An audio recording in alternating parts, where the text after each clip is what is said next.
जा रहा बेटा, पेड़ ही वृक्ष तले रहना है, पेड़ और वृक्ष के नीचे ही, वृक्ष के नीचे रहना। हाँ, आप रहना है, उनमें अपना समय बिताना, जब तक जिंदगी रहेगी तो। अच्छा, हाँ, तो जब जिंदगी इसी वचन को निभा रहे हैं। हाँ, वही पेड़ और वृक्ष के नीचे जहाँ छाया मिल जाती वही रहना, वही रहना है।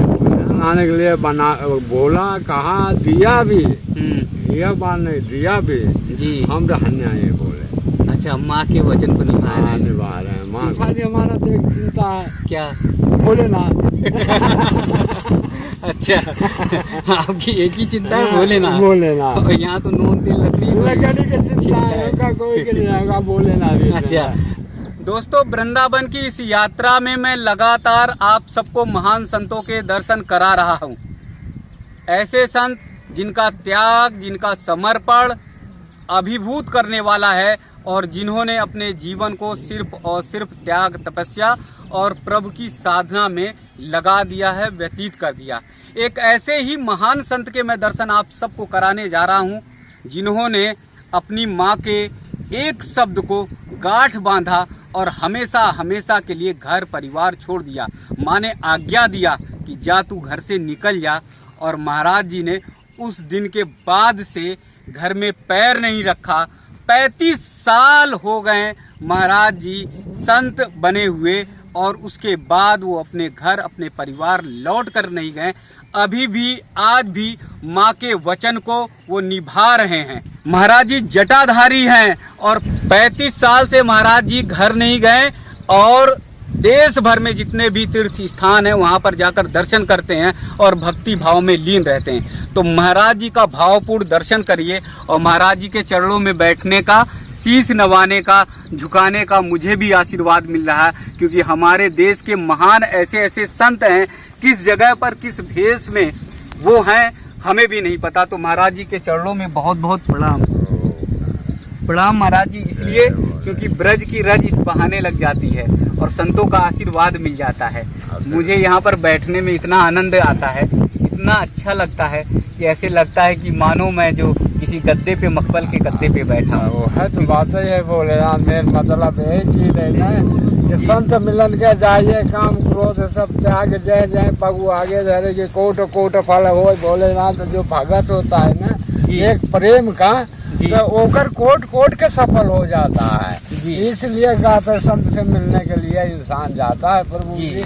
अब यह है कि हम तो फक्कड़ हैं जी, हम कोनो अखाड़ों में नहीं हुआ आज तक, न कोई द्वारे में हुआ, न कोई मंदिर में हुआ, न कोई मस्जिद में हुआ।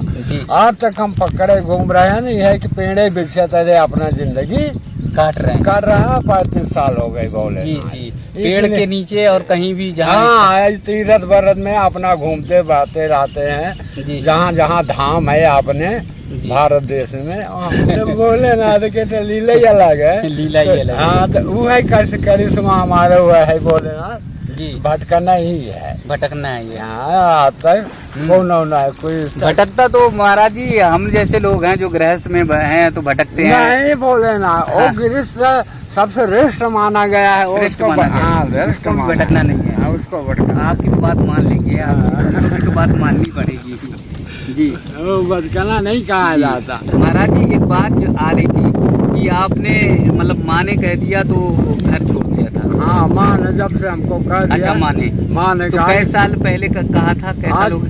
35 साल हो गए भोलेनाथ, 35 साल कहा था। उसी तबे से हमने घर गया ना, आज तक घर के पता ही आया हमें। अच्छा, तो महाराज जी जैसे 35 साल से फिर अपना स्थान कहीं पर बनाया? नहीं बोले, स्थान तो हम कहीं नहीं बनाया आज तक। है कि स्थानों में गए सगले, बनाया नहीं, अपना दर्शन किया, मत्था टेका, चल दिया। अच्छा, तो ऐसे करते करते कहाँ तीर्थ यात्रा की हमारा? ऐसे करते करते बोले ना, हम तो पूरा उत्तराखंड लेके कुमाऊं लेकर के चला गया अपना उत्तर प्रदेश।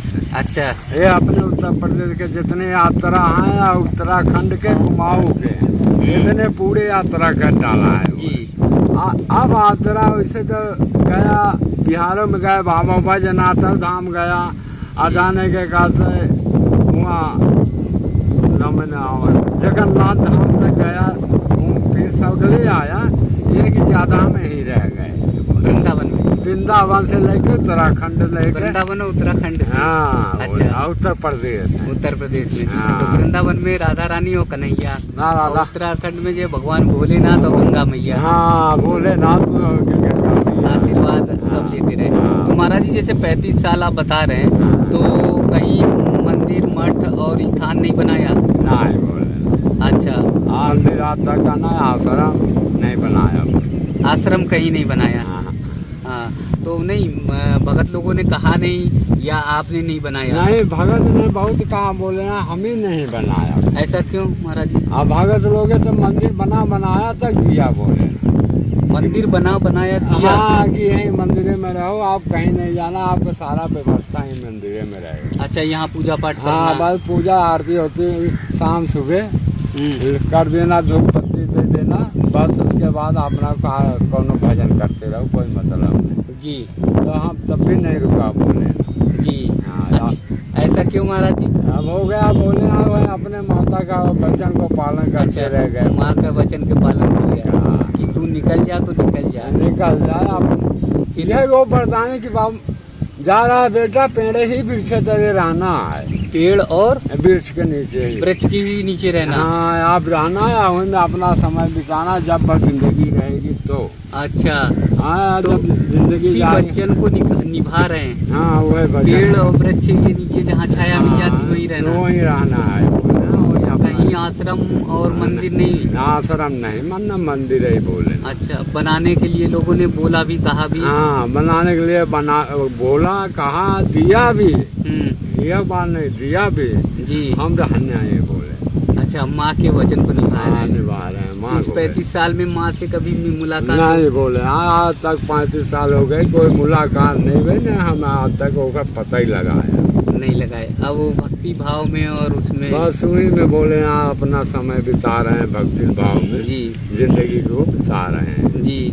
महाराज जी, आप जैसे हम लोग कोई बात बोलते हैं दुनियादारी में तो झूठ और मक्कारी निकल आती है। हाँ। लेकिन आप कोई बात बोलते हो शब्द तो भोलेनाथ बोले ना जी, बोले ही नाथ कम भक्त हैं प्रभु जी। नहीं, भक्त तो हम लोग भी रहते हैं। हाँ। लेकिन महाराज जी आप तो बहुत बड़े भक्त हो, क्योंकि दो शब्द में भोलेनाथ का शब्द लेना तो ये तो जीवन को तारने वाला है। ये तारने वाला है, बोले बात तो जाए भगत जी, ये बात नहीं है। ये कि हमारा जमाने वहीं पे हमेशा रहता है, वहीं पे चित्त रहता है सब। तो हम बता रहे हैं ना कि बस खाली हमारा कोनो भजन नहीं, खाली यही भजन है, भगवान भोलेनाथ। भगवान भोलेनाथ यही भजन है? यही भजन है। तो दिन में तो मुझे लगता है सैकड़ों बार ले लेते होंगे?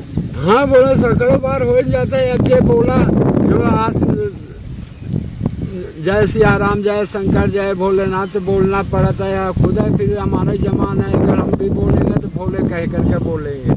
अगर आपसे हमारा जरूरत बोला जाने की जरूरत है तो भोले ही कह के भोलेनाथ हमको ऐसी जरूरत है। अच्छा, भक्त को भी भोलेनाथ बोलते हैं? हाँ, हम भक्त को भोलेनाथ बोलते हैं। भोलेनाथ वही आप क्यों भोलेनाथ कहते हैं? हम खाली भोलेनाथ। भोलेनाथ के मंत्र में बड़ा ताकत है। भोलेनाथ तो है, भोलेनाथ ही है भोलेनाथ। लेकिन आप भी भोलेनाथ से कम नहीं है। आप उसकी लीला परम है प्रभु जी, बोलेंगे। जी जी। हाँ, कहा थे कि कृष्ण भगवान ने जब कहता है अर्जुन के समझाया है तो यह कहा है कि हे अर्जुन, हाँ। शिव जी के गुणों को हमने अपार गुण समझते हैं कि कितने गुण हैं उनके, हम गुणों के गाने गीत गाना गाते हैं करते हैं, फिर भी हमको था नहीं मिलता। तो इसलिए भोलेनाथ के गुणों को कोई था नहीं है, बखान नहीं है। तो उनको से सब भगवान रामचंद्र भी पूजा, भोलेनाथ कृष्ण भी पूजा, सब उनका शरणागत गए। जितने भगवान आए सबने भोलेनाथ के शरण काम हमारा वो नहीं के निराकारी कहाँ से क्या पकड़ा तो दोनों संप्रदाय पकड़ा नहीं, तो निराकारी हम भोलेनाथ को पकड़ा। भोलेनाथ है। हाँ। और भोलेनाथ ही पार कराएंगे। अब भोलेनाथ पार करा और भोलेनाथ से ही आनंद है जी। हाँ, वही में जिंदगी बीत रही है। हाँ, सबसे अच्छी बात कि हर शब्द में आप भोलेनाथ कहते हो। कम से कम भगवान का नाम तो आता है, नहीं तो हम लोग तो संसार में फंसे हैं, तो भगवान का नाम बड़ा मुश्किल है। हाँ तो बात तो जाए भोलेनाथ की चिंता बनी रहती है ना जी। हमारा तो कोई चिंता नहीं है, खाली हमारा तो एक चिंता है। क्या? भोलेनाथ। अच्छा आपकी एक ही चिंता है भोलेनाथ। भोलेनाथ। और यहाँ तो नून तेल लकड़ी लकड़ी की चिंता है, उनका कोई के नहीं होगा, भोलेनाथ ही अच्छा, है। तो आपको कभी कभी ऐसा हुआ है क्या महाराज जी हाँ। कि जैसे प्रसादी नहीं हुई तो भोलेनाथ को बोल दिया? हाँ, तो कभी जब अचानक अगर भूख लग गई कहीं रास्ता में, हाँ। तो हम भोलेनाथ पे गुस्सा देते हैं तो तुरंत से फिर खाना भी भेज देता अच्छा, है। गुस्सा हो जाते हैं? हाँ, गुस्सा आ जाता है कभी कभी, खूब से पने लगता है। हाँ। तब कहे भोलेनाथ तेरे शरणागत आए पे फिर भूखन मर रहा है ना। हाँ। जितना घास भरे में कोई भगत ऐसा टकरा जाता है, ले बाबा खाना ले, है चीज ले वो। अच्छा। अरे भोलेनाथ, तब हम बड़े तब हम पकड़ लेते हैं भगवान की, नहीं इससे बड़ा कोई नहीं है। अच्छा। हाँ, कि जब मन के कहे के बाद पूरा हो जा रहा है, अच्छा, तो इसलिए इससे बड़ा कोई नहीं है। नहीं है। तो हम इसीलिए उन पर हमारा ध्यान हमेशा ही तो उनके पर है। हमारे जो वो दर्शक देख रहे हैं उनको भी भोलेनाथ वाला कोई मंत्र दे दो। हाँ, भोलेनाथ का मंत्र यही है, भोलेनाथ ओम नमः शिवाय के जाप करो, भोलेनाथ का वचन को बोली बोलत रहो हमेशा। किसी बात में आवे तो भोलेनाथ के भगवान का बचाना। अच्छा, कोई भी काम बोलो तो भोलेनाथ। हाँ, भोले उससे बुराई से दूर रहेंगे, पाप से दूर हाँ, रहेंगे। हर एक चीज से भोलेनाथ। जी ये बात होता है ना, वो भोलेनाथ के कल समय पे लगा, कोई पे अब बुराई वाली बातें नहीं आती। जी जी जी, वो फिर अच्छी अच्छी बात आ निकलेगी। आप अच्छी अच्छी बात आई, जो आपके अंदर आत्मा को सत्य बात रहेगी, वो सत्य बात भी निकल आएगी, निकलेगी। छल कपट वाली भी बात नहीं रह जाएगी। जी जी, तो वही जैसा आत्मा निर्छल हो जाता हो जाता है। तो मेरे भक्तों सब मिलकर बोलो जय बोले, भोले। जय बोले, जय आप बोले। सबको आशीर्वाद दो। जय शंकर, जय भोले, जय भोलेनाथ की। तो दोस्तों देखो हमारे संत कितने निर्मल, कितने कोमल, कितने शांत स्वभाव के हैं कि कहीं भी कोई भी ज़रूरत की चीज़ लगती है, आवश्यकता लगती है तो भोलेनाथ को नाम लेते हैं और भोलेनाथ उन्हें पूरा करने के लिए दौड़ पड़ते हैं।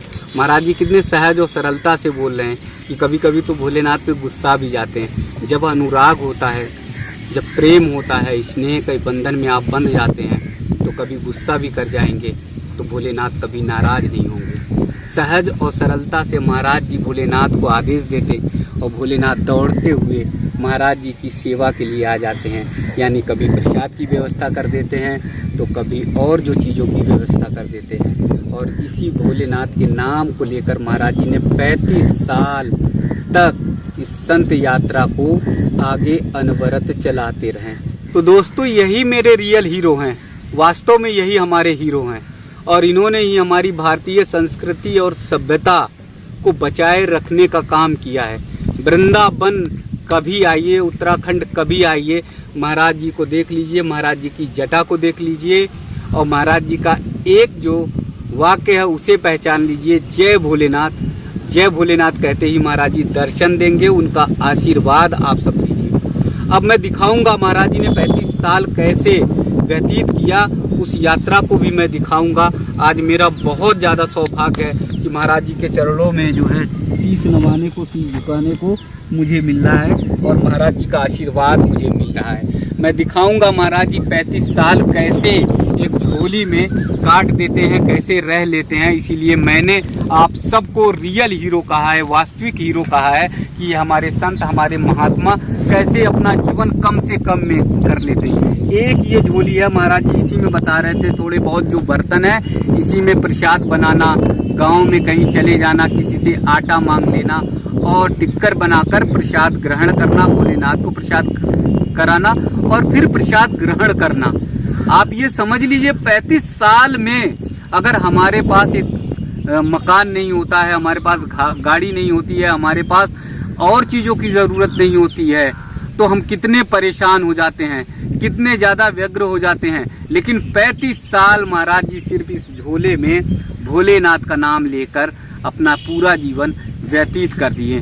दोस्तों इसीलिए भारत सुख और शांति का देश है, भारत सद्भाव का देश है और भारत आत्मसंतुष्टि का देश है, जहाँ पर हमारे ऋषि मुनि मात्र एक कमंडल लेकर, मात्र एक झोली लेकर पूरा जीवन व्यतीत कर देते हैं।